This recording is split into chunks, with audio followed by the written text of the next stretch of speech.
Macam mana korang belajar kat sini? Okey, best. Kita orang suka sangat belajar. Best.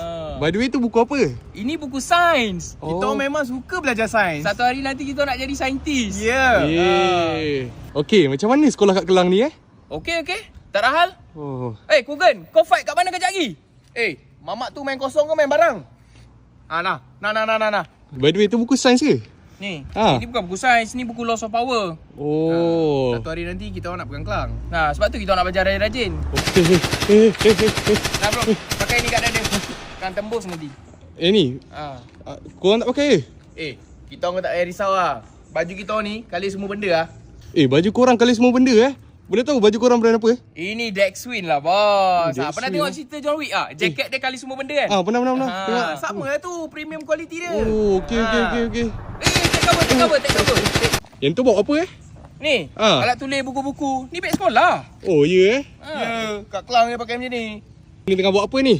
Tengah buat homework. Bagus. Okey. Man, tadi soalan exam tu, yang nak tawan Kelang start daripada mana? Kau jawab apa? Aku jawab A. Dah jalan kebun. Aku jawab B, Meru. Aduh, salah tu. Tolak satu markah lah. Buat apa? Ni tepung lah. Mak dia order. Mak kau susah lah. Tak. Tak ada Kau ingat orang Kelang semua jahat je ke? Tak ingat apa tadi.